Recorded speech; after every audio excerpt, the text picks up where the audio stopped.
So I want to start off with Minnesota before we touch on some other teams. Minnesota, one of the more interesting teams in the NBA to me this season because the West is loaded as it is.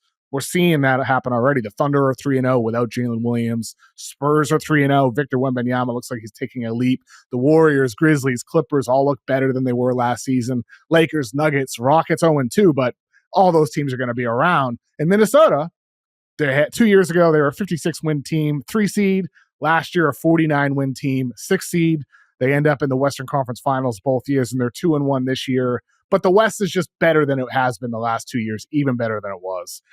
And now the Wolves have this weird point guard situation where Donte DiVincenzo gets named the starter right before the season. Mike Conley looks washed. Bones Hyland is looking the best of the three somehow, and Rob Dillingham is out right now. So it's a very strange team in this loaded, crowded Western Conference. What are your early impressions of Minnesota? Give me some pros and give me some cons from what you've seen so far. Yeah, well, let's focus on the point guard position first, because I think that's the newest development, the most surprising development of the season thus far. I mean, when I saw the tweet come through that Donte DiVincenzo was going to start on opening night, like, I was surprised.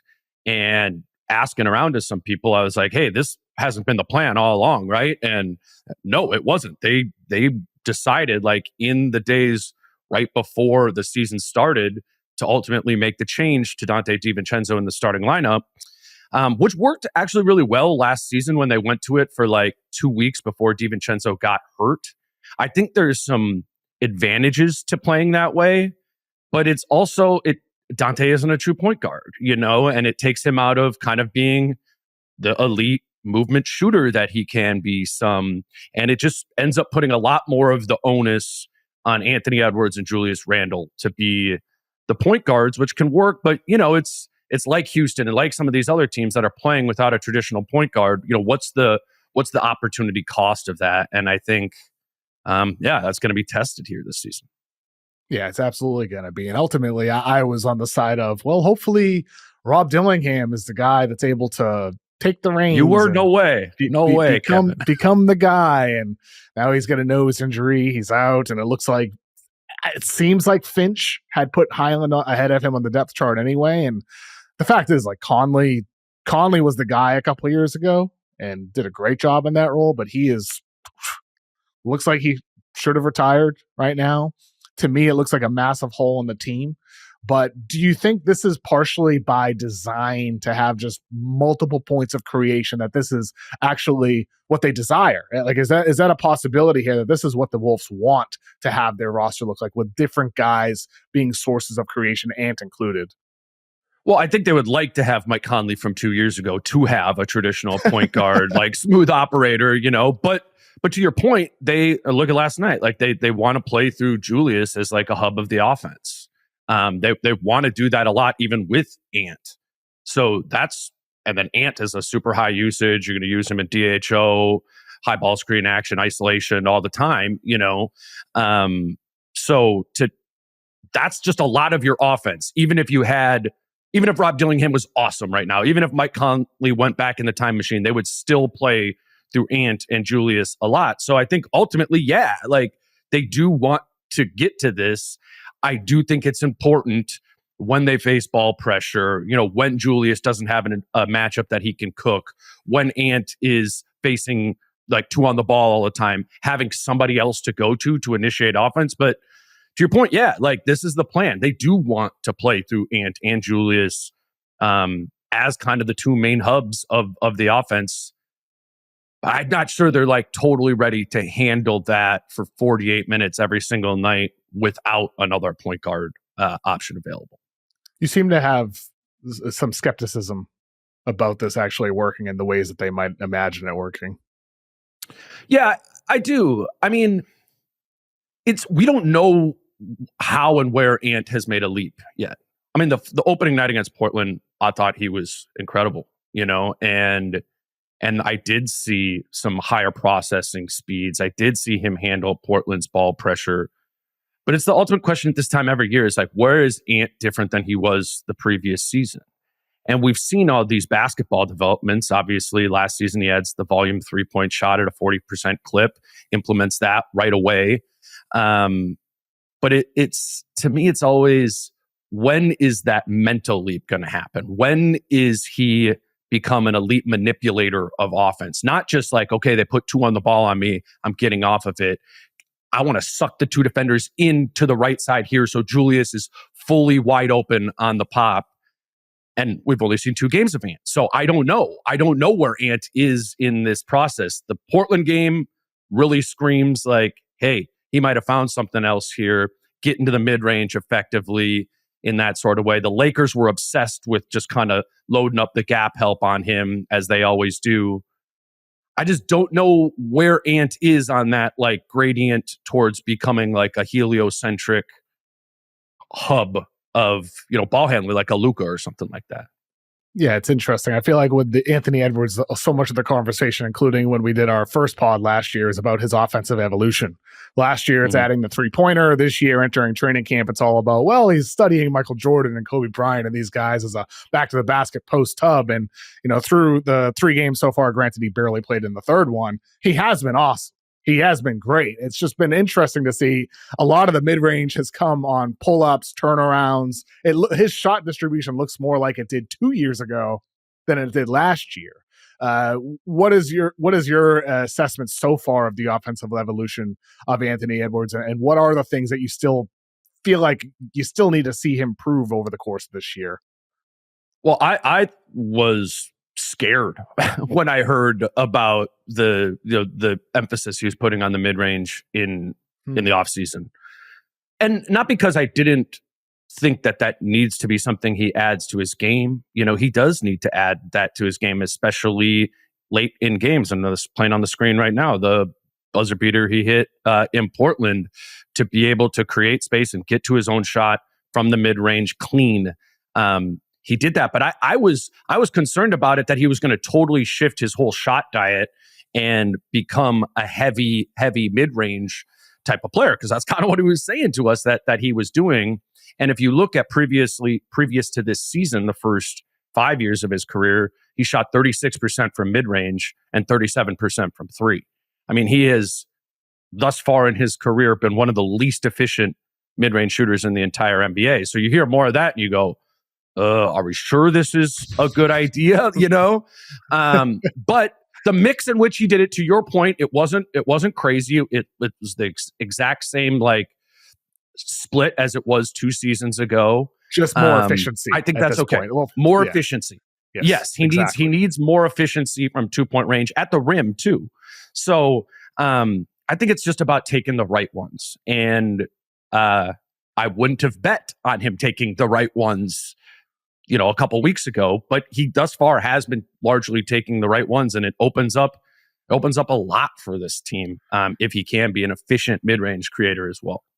Is there any part of you that just wants the Wolves just to rip the Band-Aid off and let Ant be that, ball dominant lead guard of the team, and none of this like, it's DiVincenzo is the starting point guard? Do you like, because with Ant, the progression of his game, he did add the 3. He became an elite 3-point shooter last year, high volume shooter. This year, let's just assume the mid-range improvement is for real and that this is a real thing that's going to continue over the course of the season. Let's assume that's real. Is there any reason not just to say, okay, Ant, you're going to be the guy running 35 pick and rolls a game. You are the lead facilitator for this team. As you go, we go. Is there any reason you think for them to do this over the course of the year? Because I'm not seeing the answers with DiVincenzo, Conley, and clearly Finch doesn't have a level of belief in Dillingham at this point. So doesn't it have to be Ant for the Wolves to get to the finals this season? Doesn't this have to be something they develop over the course of the year, Dane? I just wonder if Finch is afraid if he gives Ant the keys, that'll never get him back. You know what I mean? Interesting.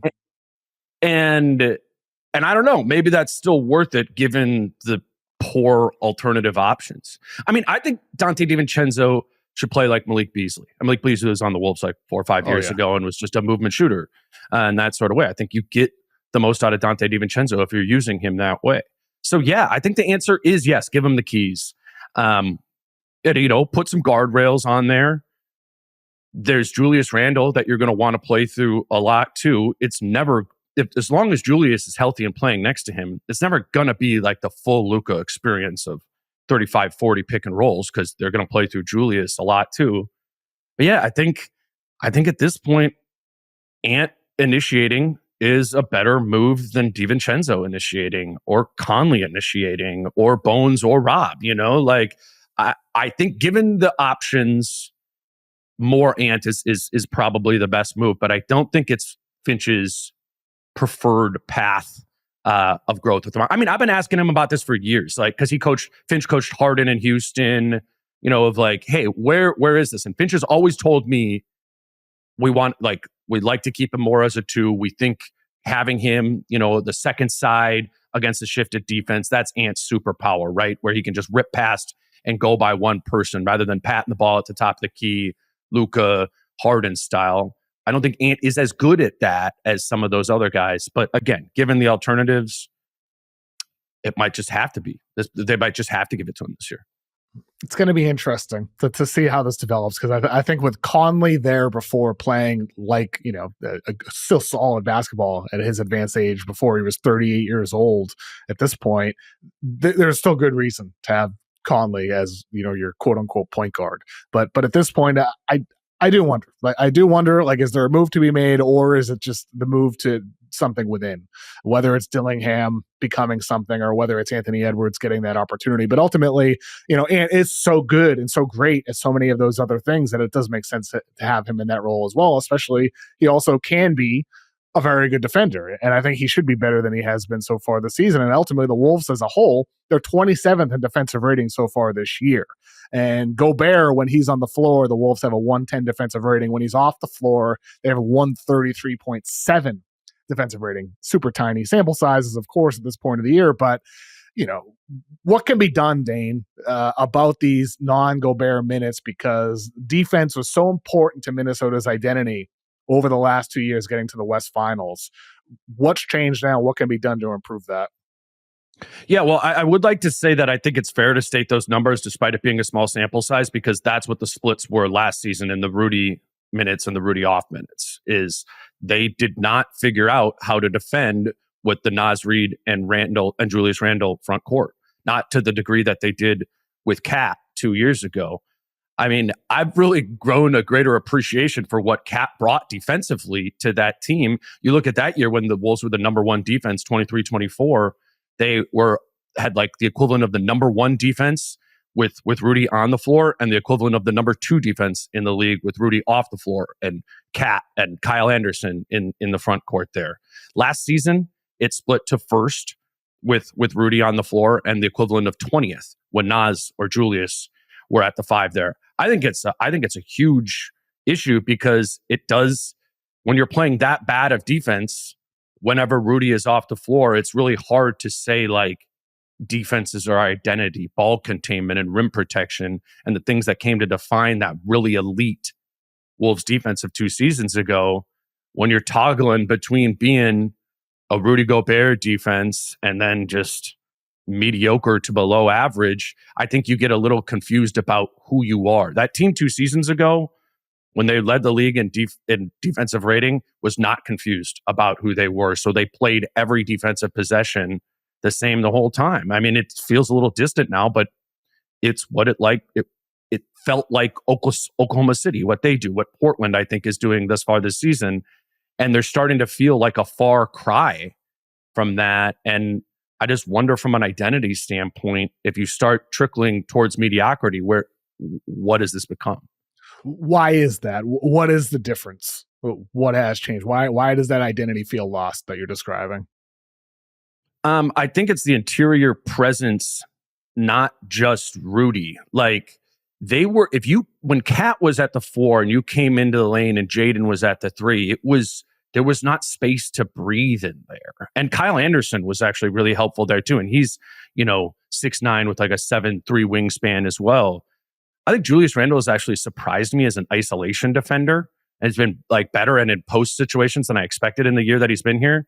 But he is not a strong low man presence. He does not have good instincts in rotating over to the rim, effectively and kind of taking up that space or being a backup, to Rudy when he's in rotation there, even if Rudy is on the floor. So this team just doesn't have as good of defensive personnel as it did before. We haven't even mentioned Nickeil Alexander-Walker being gone as well. Like, they don't have the same quality of defenders in this group. So I don't know. Other guys need to step up, or they just need to shift a little bit more, maybe towards being more of an offensive team. Because I don't know. It's been really rough when Rudy hasn't been on the floor here through the first 3 games.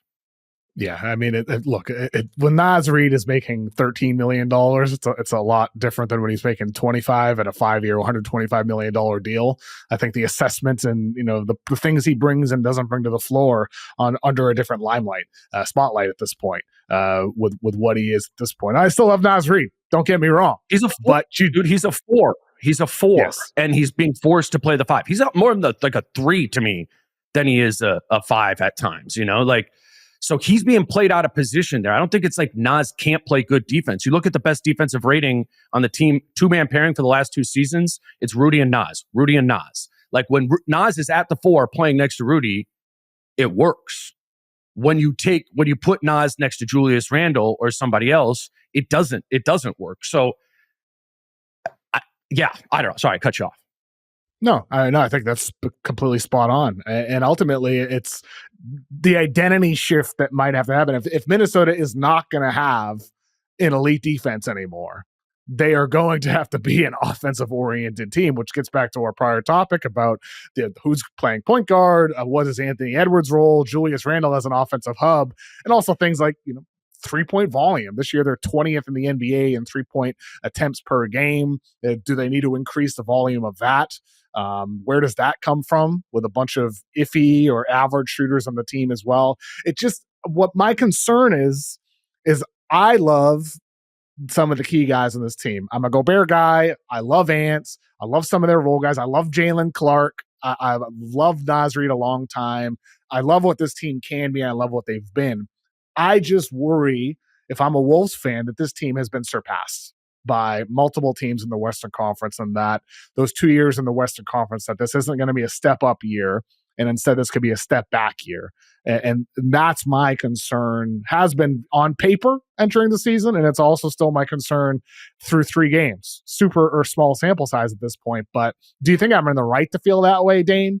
As I kind of watch this team through the lens of, like, if I'm a Wolves fan feeling that way. Yeah, no, let me just make the counter case. I do think that's totally fair. And it's given the rest of the West and Wemby and some of those other teams, right? Like, it just is. It's denser. There are good teams that miss the playoffs. Like, Grizzlies fans got pissed off at me last week for saying the Grizzlies are going to miss the playoffs. Well, maybe they won't, but they could, because a good team is going to miss the playoffs. I don't know who it's going to be, but someone good will.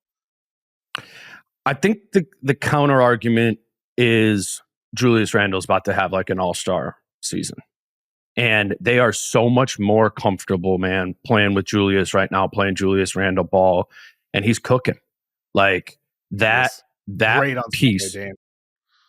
Great, dude. Like, and the thing is they've just got it figured out now of, like, and I was talking with Julius in the locker room about this after the game, about kind of making the reads based on how they're guarding him. They just put Pascal Siakam on him one-on-one to start the game last night. They weren't bringing help. They weren't bringing doubles. And Julius knows time to cook. A one-on-one advantage situation, it is so important that he does cook that. And he did. He had like 15 points in the first quarter guarded by Pascal. Then once they start bringing in a little bit of help, or they start bringing like a full-on double off the bounce when he's in the post, Julius knows how to spray it off of that, right? He's become a really good playmaker. He's a really important playmaker to this team. And he talked about it like the progressions of a quarterback, of like, if this, then that, if not this, then that. I think Julius has that piece totally figured out. And I think his teammates are coming around. I was just watching last night of like kind of repositioning on the perimeter. Okay, they're now seeing here comes the gap help here, or they're rotating over a double team from the bottom. DiVincenzo knows where to rotate. Naz Reid knows where to rotate there. If Julius Randle can kill his initial matchup in a one-on-one situation, and they have to start bringing help or a double team, Julius Randle will play make, and the Wolves will generate consistent good looks off of that for open threes. And that's how your 3-point volume goes back up. DiVincenzo shoots 40% on volume. Ant shoots 40% on volume, playing off of Julius Randle there. If you get that from Julius, I think they will. I think they know that now. I think this offense levels up, especially if we then add in the piece of Ant, which we were talking about earlier, where we're buying the mid-range efficiency and just some overall better operation as an offensive player. I think this team could be really good offensively as Julius Randle, plays 82 games of really good. It was only the last 20 of the season where they figured this out with Julius last year.